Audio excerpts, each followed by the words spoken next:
ప్రతి ఇళ్లల్లోనూ వాడకుండా పక్కన పెట్టేసినటువంటి జీన్స్ ప్యాంట్లు మన షెల్ఫ్లో చాలానే ఉంటాయి కదండి. పొడవైందనో, పొట్టయిందనో, టైట్ అయిందనో, లూజ్ అయిందనో ఎన్నో జీన్స్ ప్యాంట్లను అయితే షెల్ఫ్లు నింపేస్తూ ఉంటాం కదా. మరి ఈ వీడియో చూసిన తర్వాత షెల్ఫ్లో ఉన్నటువంటి జీన్స్ ప్యాంట్లు ఒక్కొక్కటిగా బయటకు వస్తాయని అనుకుంటున్నాను. నేను ఈ ఓల్డ్ జీన్స్ ప్యాంట్లతో ఏం చేశానో చూసేయండి. Welcome back to our channel Vallabha designs. ముందుగా ఒక జీన్స్ ప్యాంట్ని అయితే తీసుకుని కిస్తా భాగం కింద నుంచి మొత్తం కూడా కుట్టు అనేది కట్ చేసేసానండి. కట్ చేసి ఓపెన్ చేస్తే వెడల్పు అనేది బాగానే వచ్చింది. అలానే జీన్స్ ప్యాంట్లకి పాకెట్స్ కూడా ఉంటాయి కదా, వాటిని కూడా రిమూవ్ చేసేసాను. ఇప్పుడు నాకు పొడవు ఎంత ఉంది అనేది నేను చెక్ చేసుకుంటున్నానండి. బాటమ్ దగ్గర మనకి కుట్టు అనేది ఫోల్డింగ్ అనేది వేసి ఉంటుంది కదా, ఆ కుట్టు కింద నుంచి పొడవు పైన ఉన్నటువంటి పాకెట్స్ వరకు ఎంత ఉంది అనేది మెజర్ చేసుకుంటే నాకు 28 ఇంచెస్కి పొడవు అనేది వచ్చిందండి. ఆ పై వరకు పెట్టుకోవచ్చు, కాకపోతే పాకెట్స్ పీకేసినా కూడా దానికి ఉన్నటువంటి కుట్లు అనేవి అలానే కనబడుతున్నాయండి, రోతగా ఉంటుంది అన్న ఉద్దేశంతో నేను దాని కింద వరకు మెజర్ చేసుకుని 28 ఇంచెస్కి కటింగ్ అయితే చేసేసానండి. ఇలా నేను 2 ప్యాంట్లను అయితే నేను కట్ చేసుకున్నాను.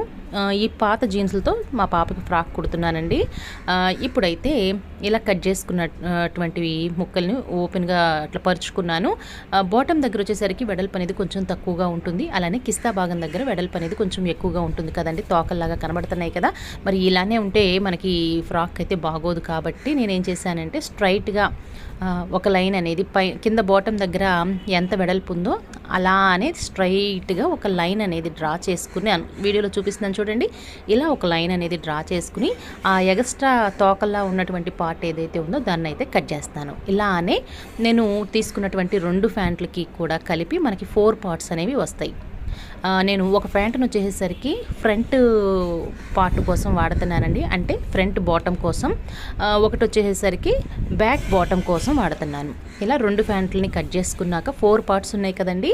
4 పార్ట్స్ని 2 పార్ట్స్గా డివైడ్ చేసేసాను.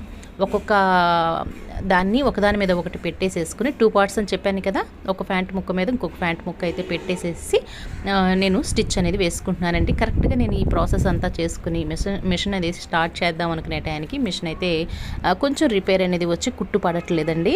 అందువల్ల నేను అనుకున్నది ఆగకూడదు అన్న ఉద్దేశంతో సూది దారం అయితే తీసుకుని చక్కగా ఒక కుట్టు అనేది వేసేసుకున్నానండి. మిషన్ బాగా అయిపోయిన తర్వాత దీని మీద ఒక లాంగ్ స్టిచ్ అనేది వేసేసుకుంటే స్ట్రాంగ్గా ఉంటుంది.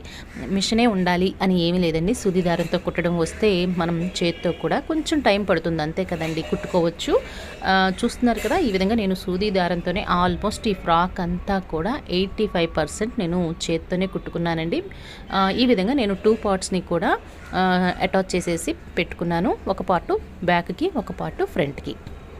మరి ఇవి 2 బాటమ్కి అయితే సెట్ అయిపోయినాయి. కానీ మరి ఈ రెండింటిని అటాచ్ చేస్తూ బాడీ పార్ట్ కావాలి కాబట్టి మరొక ప్యాంట్లో నుంచి ఒక లెగ్ పీస్ మాత్రమే తీసుకున్నానండి.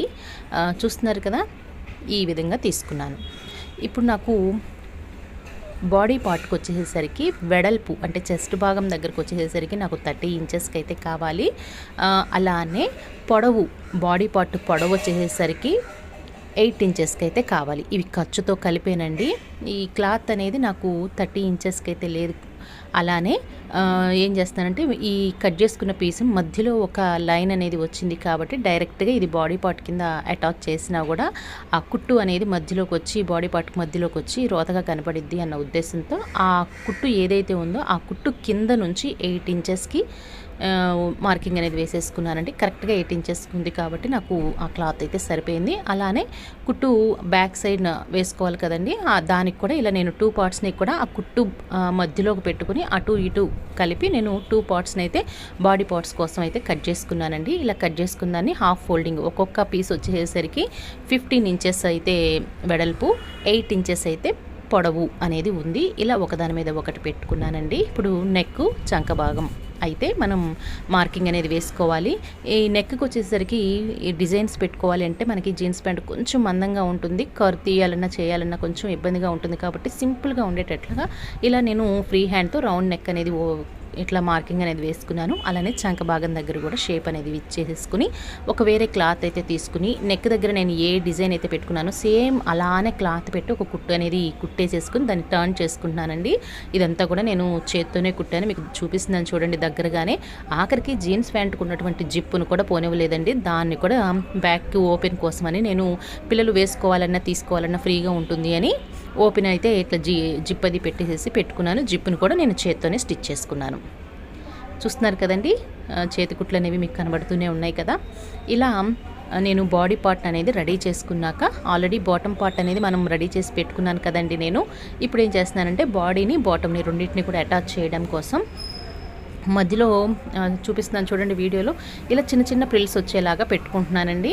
ఇది ఎలాగంటే బాడీ పార్ట్కున్నటువంటి ఎడ్జ్ పార్ట్ని, బాటమ్కి ఉన్నటువంటి ఎడ్జ్ పార్ట్ని నేను వేలు పెట్టి చూపిస్తున్నాను చూడండి. ఇవి రెండింటిని కూడా ఈక్వల్గా ఉండేటట్లుగా పెట్టుకున్నాను. ఆ సైడు ఈ సైడు ఎక్స్ట్రా అంటే ఎక్సెస్ ఉన్నటువంటి క్లాత్ అంతా కూడా మధ్యలోకి వచ్చేలాగా పెట్టుకున్నానండి. ఇలా పెట్టుకుని ఆ మధ్యలో ఆ క్లాత్ ఏదైతే ఉందో దాన్ని కొంచెం పెద్ద ప్రిల్స్గా ఒక 4 ప్రిల్స్ అయితే పెట్టేసేసుకుని ఒక కుట్టు అయితే లాగేసేసాను. చూస్తున్నారు కదండి, ఆల్రెడీ నేను బ్యాక్ది కుట్టే రెడీగా పెట్టుకున్నాను, అదే మీకు చూపించానండి. ఇలానే ఫ్రంట్ అండ్ బ్యాక్ కూడా 4 ప్రిల్స్ వచ్చేలాగా నేను సెట్ చేసుకుని కుట్లు అయితే కుట్టేసేసానండి.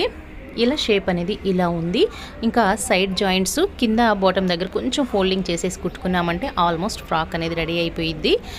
జస్ట్ ఒక 2 ఇంచెస్కి అట్లా ఖర్చు పెట్టుకున్నాను కాబట్టి 1.5-2 ఇంచెస్కి ఒక కుట్టు అనేది లాగేసేసుకుని కింద బాటమ్ దగ్గర కూడా ఒక చిన్న ఫోల్డింగ్, ఒక 1/2 ఇంచ్కి ఫోల్డింగ్ చేసేసి ఒక కుట్టు వేసేసుకుంటే ఫ్రాక్ అనేది రెడీ అయిపోయిందండి. పాత జీన్స్ ప్యాంట్లని ఎందుకు పనికి రావాలని పక్కన పడేయకోకుండా దాన్ని ఏదో రకంగా యూస్ చేసుకోవడానికైతే ఈ వీడియో యూజ్ అవుతుందండి. మరి ఫైనల్ అవుట్పుట్ ఎలా ఉందో చూసేస్తారా? చూసేయండి. మరి ఫైనల్గా ఓల్డ్ జీన్స్ తోటి సింపుల్ అండ్ ఈజీగా స్టిచ్ చేసుకునే విధంగా ఈ విధంగా ఫ్రాక్ని అయితే నేను డిజైన్ చేసుకున్నాను. చెప్పడం మర్చిపోయానండి. జీన్స్ ప్యాంట్కున్న పాకెట్స్ని కూడా ఇలా ఫ్రాక్ అయితే 2 పాకెట్స్ కింద స్టిచ్ అనేది వేశాను. మరి లుక్ అనేది ఈ విధంగా ఉంది. వేసుకుంటే ఎలా ఉందో కూడా చూడండి. మా పాప దగ్గర ఉన్నటువంటి వైట్ టీషర్ట్ని ఈ విధంగా పేరప్ చేసుకుందండి. లుక్ అనేది బాగానే ఉంది అని నేను అనుకుంటున్నాను. మరి మీకు ఎలా అనిపించిందో కూడా మీకు నచ్చితే మటుకు చిన్న కామెంట్ చేయండి, లైక్ చేయండి. మరి ఇలాంటి మరిన్ని డిఫరెంట్ వీడియోస్ కోసం మన ఛానల్ని మీ ఛానల్గా చేసుకోండి. అదేనండి, సబ్స్క్రైబ్ చేసుకోండి. పక్కనే ఉన్నటువంటి బెల్ ఐకాన్ కనుక క్లిక్ చేశారంటే ఆల్ అనే ఆప్షన్ వస్తుంది. దాన్ని సెలెక్ట్ చేసుకుంటే నేను వీడియో పెట్టగానే మీకు నోటిఫికేషన్ అనేది వచ్చిద్దండి. మరి టీషర్ట్తోనే కాకుండా స్లీవ్లెస్ ఇష్టం ఉంటే కనుక స్లీవ్లెస్తో చేసుకోవచ్చు. లేదా పిల్లల దగ్గర ఉన్నటువంటి ఏవోటి ఓవర్ కోట్స్ అనేవి స్మాల్వి ఉంటాయి కదా, వాటిని కూడా ఈ విధంగా యూజ్ చేసుకోవచ్చండి.